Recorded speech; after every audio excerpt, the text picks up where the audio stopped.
All right, great. Good morning, everyone. As mentioned by Felix, I'm Lastunen from UNU-WIDER. Specifically, I work in the SouthMod project, where we developed tax and benefit microsimulation models for countries in the global south. So Latin America, Sub-Saharan Africa, and Vietnam are our models. And this is collaborative work with Anna Zasova and Pia Rattenhuber, who are both also in the SouthMod project. So I'll skip the outline to save some time and go to motivation. So as we've learned from the conference, social protection is kind of absolutely critical for societies and especially the most vulnerable populations in many countries. There's also a huge diversity across different programs in terms of targeting approaches, program design, how the benefits are delivered, and so on. There's also a lot of literature on evaluating the impacts and effects of different types of social benefits. You have experimental methods, quasi-experimental methods, and also simulation, which is what we do in SouthMod. And often the kind of main measure used is food poverty, but you also have a bunch of different outcomes that are studied, like labor market outcomes, multidimensional poverty, and so on. But the key point here is that it's not just the effects that matter, it's also the cost of these programs. So when governments choose between policy options, they probably want some sort of a cost-benefit or cost-effectiveness measure to make these comparisons and choose between programs. And when you think about costs, it's not just the cost of transfers to beneficiaries, it's also the administrative and implementation costs that you need to actually basically do that program. So this brings me to the gaps in the literature. In many of these impact evaluation studies, administrative costs are not really considered, or if they are considered, they're kind of considered in isolation or kind of as a side note. And this actually also applies to our work in SouthMod with microsimulation. So we basically, by design, can only focus on the transfers and the effects of those transfers on things like poverty and inequality. There are some reviews of basically compiling administrative cost estimates from different programs, different countries. One of the most cited ones is this book chapter by Croce et al. From 2008. But as noted here, it comes with some problems, like the estimates are from 2008, quite outdated. Many of them focus on middle-income countries, like Latin American countries. So it's something that we really can't draw much upon in this work.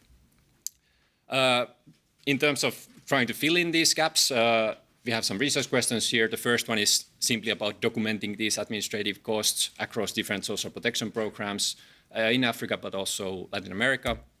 The second one is about how administrative costs vary based on program design, like targeting approach and the delivery of the benefits.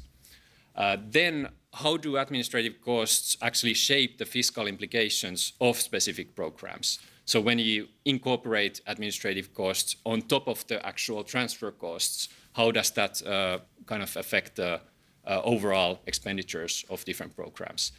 And the last one is about kind of the main takeaways for more effective allocation of public funds for social protection.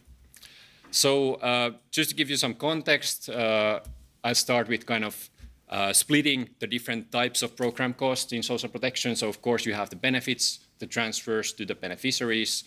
In the microsimulation world, we basically monetize all of these transfers and can only look at these transfers when we look at the effects of different policies. So you have cash transfers, in-kind transfers, and so on.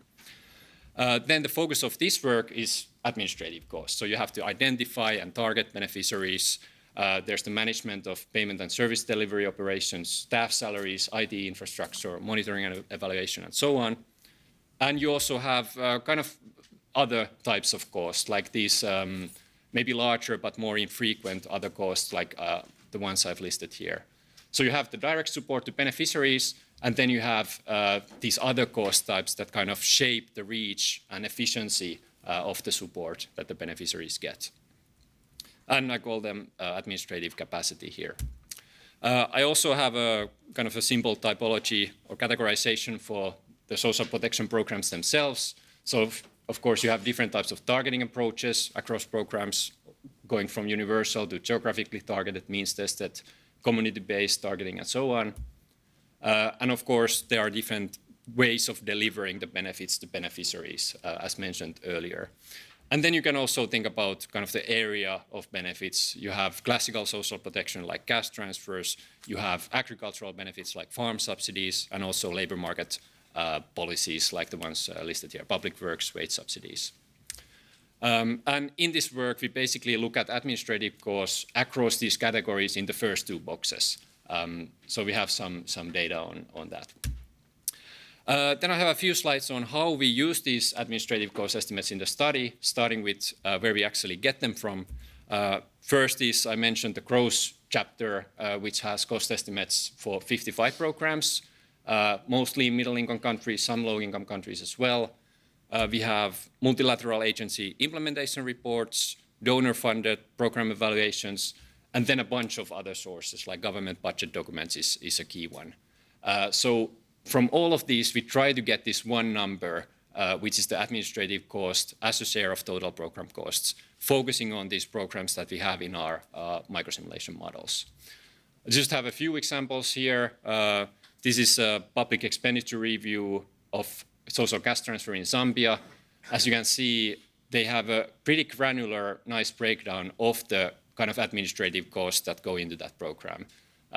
On the other hand, we have many evaluations like this, where we have this very limited breakdown. So the school feeding program for Ethiopia, we only know the food cost per child, admin cost, and transport cost, but nothing else. So this kind of shows you that there are quite a few challenges in terms of interpreting different administrative cost estimates. So there's a lot of variation in the cost accounting standards, how disaggregated the data is, how these costs are assigned to administration versus intervention, whether or not government costs are excluded or not. And then there are, for instance, social registries in countries in Latin America, for instance. And sometimes we kind of get the cost of setting up a social registry, and sometimes we know about the recurrent costs of maintaining that social registry. So it's quite a challenging world to disentangle these estimates. Then in terms of microsimulation, so as background, we have 8 models for Sub-Saharan African countries and 4 models for Latin American countries. And in total, they have 57 social protection programs that we simulate. And what these models can do, or some of the things that these models can do, is to get the static kind of first-round effects of these programs on things like poverty and inequality. We get the total benefit costs of these programs, basically just aggregating what the recipients get in total. And this allows us to get these kind of basic cost-effectiveness measures, like poverty reduction per dollar spent on the benefits. But now that we have these administrative cost estimates, we can do a little bit more. So around 2/3 of the programs in SouthMod, we can find some administrative cost estimates associated with those programs. The rest we can kind of impute from other studies. And based on this, we can expand this cost effectiveness measure a little bit, basically looking at poverty reduction per dollar with and without administrative costs. So then finally some results. These are the estimates we found for the SouthMod program split by the type of delivery. So here, maybe one thing that stands out is that in-kind benefits and vouchers seem to be a little bit more expensive, quite a bit more expensive in administrative costs compared to other types of delivering the benefits. In Sub-Saharan Africa, that goes up to 50%, basically half of the program costs.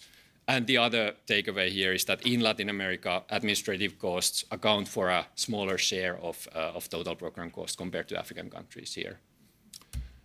Here's also a similar breakdown by the targeting approach. Maybe a little bit less clear, but you can see that, for instance, community-based targeting, proxy means tests, they seem to be quite cheap compared to things like means-tested benefits. Then when we go back to microsimulation, one thing I mentioned we can do is to get the total costs of different benefits, or individual benefits and benefits in total in different countries.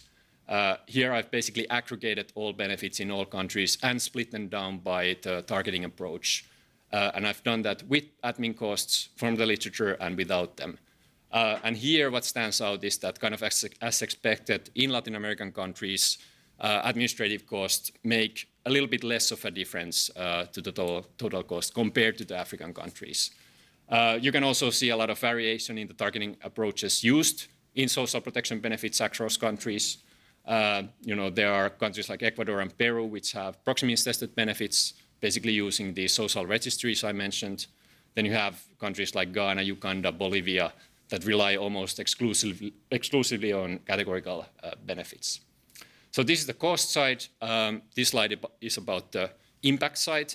So with kind of very simple counterfactual simulations, I can tease out the specific effects of each program in SouthMod on the poverty gap and basically any other measure. And this is kind of the results you get if you split it down by the program type, the targeting approach.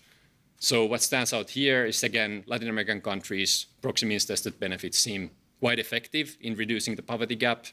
You have effective categorical benefits in Ghana and Bolivia, for instance, and Zambia also kind of stands out. If you look at the final graph there, you can see that taken together, the benefits in Zambia tend to reduce the poverty gap quite a bit.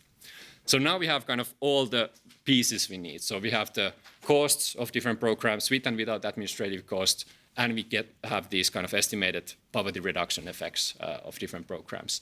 So we can get these final cost effectiveness measures with and without administrative cost. So I'm just showing this for Zambia because lack of time, but this is kind of a representative results that we get, which is that cash and in-kind benefits are basically as effective if you don't account for the administrative cost. But once you do, in-kind vouchers become quite a bit more expensive and less cost-effective, essentially.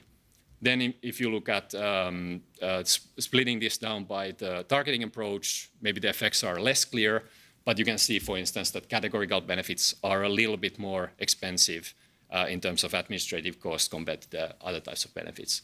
Also have similar results for Rwanda, for instance. I think I'm running down the time, but just a few kind of general conclusions here. I think we see these kind of basic results of in-kind benefits being not very cost-effective, but it's a lot about what we measure here. So these are kind of the static, immediate effects on the poverty gap. But of course, if you think about school feeding, for instance, it's about the long-term benefits for the children in terms of preventing stunting, for instance, that might be important enough to justify the extra administrative costs. The other point is that administrative costs really do matter to the cost effectiveness, and they should be kind of accounted for when governments are making these decisions about between policy designs, for instance.